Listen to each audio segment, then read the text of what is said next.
Viewers স্বাগতম জনাইছোঁ আপোনালোক আটাইকে অন্য এটি ভিডিঅ' লৈ আজি মাঘ বিহু বুলি আমি সত্ৰ ভ্ৰমণত যাওঁ আমি ঘৰৰ মানে খুৰাহঁতৰ লগত আৰু সৰু সৰু পোৱালীকেইটা যায় গতিকে আমি যাম এতিয়া অন্য এখন সত্ৰলৈ আৰু বৰপেটা সত্ৰৰ ভিডিঅ'টো অলৰেডি বনাইছোঁ আৰু অন্য এখন সত্ৰলৈ যাম গতিকে এইটো আপোনালোকক ব্লগ যোগে দেখুৱাই আছোঁ আপোনালোকে চাই থাকক আমি এখন সত্ৰলৈ গৈ আছোঁ আমি আগতে কেতিয়াও যোৱা নাই এইখন বৰপেটাৰে সত্ৰ হয় আৰু আমি এটাইবোৰে গৈ আছোঁ আপোনালোক দেখুৱাই আছোঁ ভিডিঅ' যোগে চাই থাকক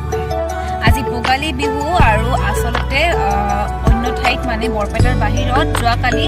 14 জানুৱাৰীতে ভোগালী বিহু উদযাপন কৰা হৈছে মেজি চেজি জ্বলোৱা হৈছে কিন্তু আমাৰ বৰপেটাত অকণমান সুকীয়া আজি 1 মাঘৰ দিনাখন মেজি জ্বলোৱা হয় আৰু ভোগালী বিহু উদযাপন কৰা হয় আৰু যদিও ভোগালী বিহু তথাপি কোভিড প্ৰট'কল মানি আটাইয়ে ভোগালী বিহু উদযাপন কৰিছে অনুষ্ঠুপীয়াকৈয়ে কৰিছে জাতিৰ কৃষ্টি সংস্কৃতিৰ কথা আছে গতিকে সকলোৱে অনুষ্ঠুপীয়াকৈ হ'লেও ভোগালী বিহুটি অতি উলহ মালহেৰে পালন কৰিছে এয়া ঠায়ে ঠায়ে মাঘ বিহু পালন কৰিছে আৰু প্ৰতিটো চাৰিআলিতে মেজি জ্বলোৱা হৈছে এয়া আমি ৰাস্তাই ৰাস্তাই দেখি গৈ আছোঁ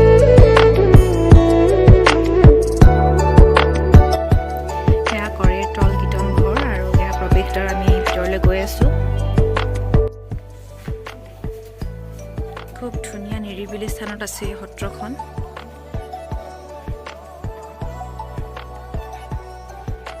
ইয়াতো মেজি প্ৰজ্বলন কৰিছে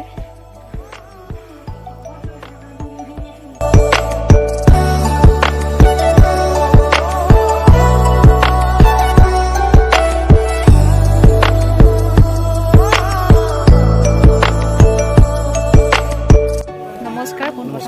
আপোনাক আমাৰ চেনেলৰ ফালৰ পৰা ভোগালী বিহু বহুত বহুত শুভেচ্ছা জ্ঞাপন কৰিছোঁ ধন্যবাদ আপোনালোকৰ চেনেলৰ পৰা শুভেচ্ছা ধন্যবাদ আপুনি ভোগালী বিহু সন্দৰ্ভত কি ক'ব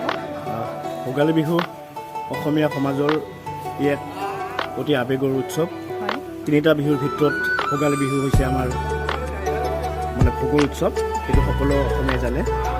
এই যেতিয়া আমাৰ কৃষি কাৰ্যৰ লগত জড়িত মানুহখিনিয়ে আঘোণৰ সেই পকা ধানবোৰ ঘৰলৈ লৈ আহি ভঁৰালত সযতনে ৰাখি থয় তাৰ পাছতে কৃষিভিত্তিক উৎসৱ হিচাপে ভোগালী উৎসৱ আমাৰ পালন কৰা হয় আৰু এই ভোগালী উৎসৱত বিশেষভাৱে আমাৰ খোৱাৰ ওপৰত অসমীয়া জাতিয়ে বহুত অধিক গুৰুত্ব দিয়ে মাছ মাংসৰ পৰা আৰম্ভ কৰি দৈ চিৰা পিঠা পনা এই আটাইবোৰ বস্তু তাৰমানে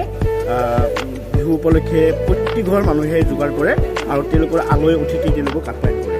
আৰু এই ভোগালী সদায় ৰঙীন হৈ থাকক ভোগালীৰ মেজিয়ে সমাজখনত এই যি দুৰ্বিষ এই দুৰ্বিষ বিঘ্নিত কৰক নোহোৱা কৰক আৰু সমাজৰ উন্নতি হওক সকলোৱে কুশলে মংগলে থাকক তাৰে কামনা কৰিছোঁ ভোগালী হয় এইখন সত্ৰত প্ৰতিবাৰ এনেকৈ মেজি চেজি জ্বলাই ধুনীয়াকৈ উদযাপন কৰে ভোগালী হয় হয় সত্ৰৰ পৰম্পৰা এইটো আমি জন্মৰ আগৰ পৰাই সত্ৰ স্থাপিত হৈছে ইতিহাসে কোৱা ধৰণে যেতিয়া মহাপুৰুষ নাৰায়ণ দাস ঠাকুৰ এটাই মানে গজিয়া সত্ৰ হৈ এনেকৈ তেওঁ পাটবাৰীলৈ গৈছিল ইয়াত এডাল ডাঙৰ কৰে গছ আছিলে তাত তেওঁ জিৰণি লৈছিলে আৰু সেই তাহানিৰ মানে কথিত কথাৰ পৰাই আমি এটা কথা গম পাইছোঁ যে সেইধৰণে গাঁওখনৰ নামো পৰিণত হ'ল আৰু ইয়াত সত্ৰ স্থাপন হ'ল আমাৰ বৰপেটা সত্ৰৰ শাখা সত্ৰ হিচাপে আমি আজি গোটেইখিনি নীতি নিয়ম পালন কৰি আহিছোঁ প্ৰতিটো বিহু ভোগালী বিহু আৰম্ভ কৰি কাতি বিহু বা বহাগ বিহুত যিখিনি সত্ৰৰ পৰম্পৰা আছে আমি সুন্দৰকৈ পালন কৰি আহিছোঁ আৰু সমাজখনে সংগঠিত হৈ আমি কামবোৰ চলাই আহিছোঁ হয় বহুত বহুত ধন্যবাদ ইমানখিনি ধুনীয়াকৈ কোৱাৰ কাৰণে এয়া প্ৰসাদ বিতৰণ কৰা হৈছে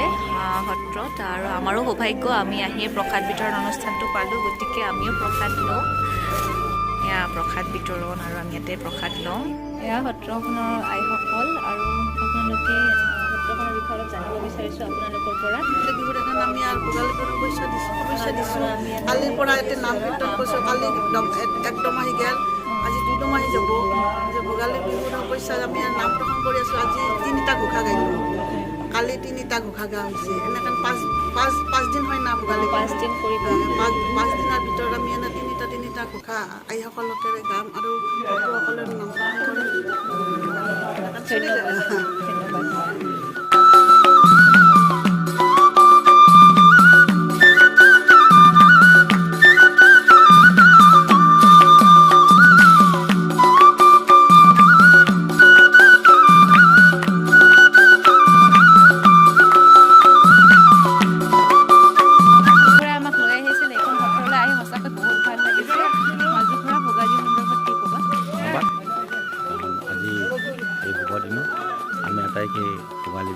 জনাইছোঁ।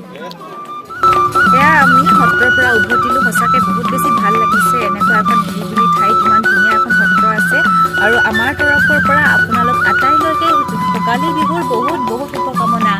হেপী ভোগালী বিহু।